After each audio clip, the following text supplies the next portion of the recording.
up mga kavids? This is Dan Vids Moto once again. So today mga kavids is itutur ko kayo bago mag-end yung ating year. Itutur ko kayo sa mga changes sa ating Honda ADV 150. So yung nakikita nyo ngayon is ito yung pinaka latest natin na setup mga kavids. So tara, let's go.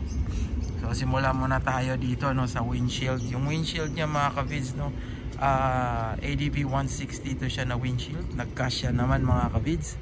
Ayan. And then itong center na ano niya, na fairings, galing to siya sa ADV na matte brown. Ayan.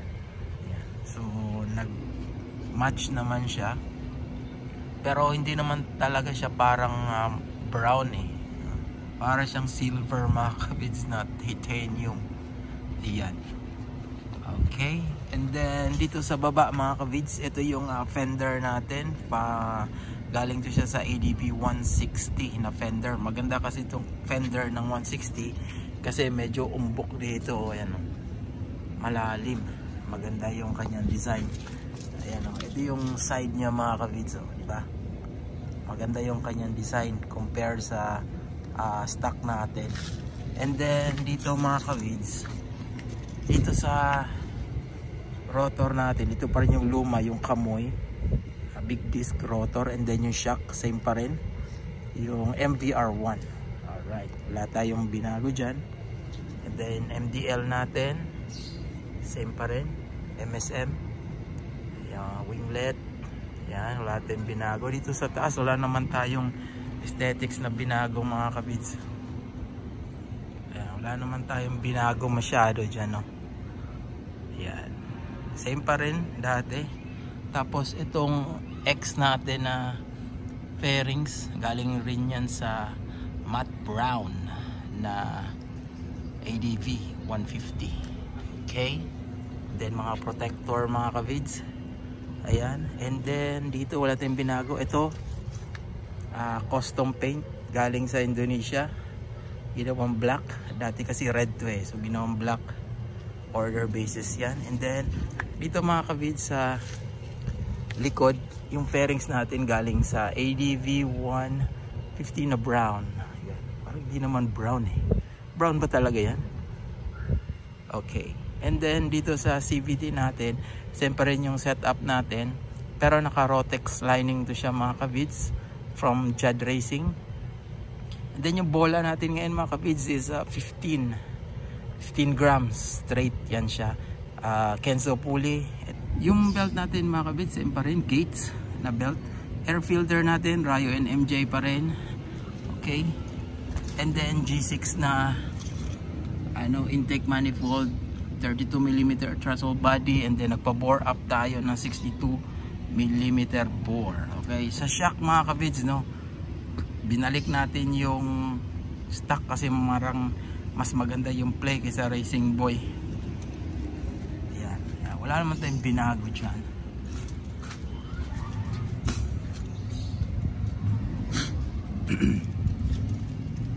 And then dito mga kavids, yan, wala natin binago dyan, same pa rin except nito kasi partner naman talaga yan doon. And then dito sa ating exhaust mga kavids, ito siya pinaano ko to mga kabids, re-elbow natin kay Sir Eds. Eds Racing mga kabids kasi naka 62mm tayo. So kailangan natin palakihan ng konti yung diameter ng pipe kasi medyo bitin eh. Pero hindi natin to pinakalkal mga kavids kasi maingay eh. So same pa rin, hindi siya kalkal. Pinalagyan ko ng mga kavids, carbon wrap, and then nilagyan lang ng Yoshimura na label. Yan, para maganda tingnan. And then dito mga kavids no, sa may tip natin, pinalakyan din natin yung exhaust tip natin mga kavids kasi dapat mag-match dun sa elbow natin. So ito yung laki nung butas ng elbow natin mga kavids. Yan. Okay, para maganda yung daloy ng hangin sa exhaust. Alright. And then dito sa ating radiator mga kavids, wala naman tayong binago, big fan. Tapos ito, tinanggal natin yung cover kasi medyo mainit na yung 62mm, so kailangan natin ng airflow. Yan, so, ilagyan lang natin ng konting mesh yan para hindi masira ang radiator. And then naka Samco hose, Samco hose yan. Okay, same pa rin yung ating radiator stock, kaya naman yung palamigin, basta tama lang pagka bleed. Okay, so wala na, ilang ata mga kavids. Yan. So yan mga kavids, para may idea kayo kung paano nyo i-set up yung inyong ADV 150. Pwede nyo gayahin mga kavids, no problem. Yan o, poging pogi, o diba?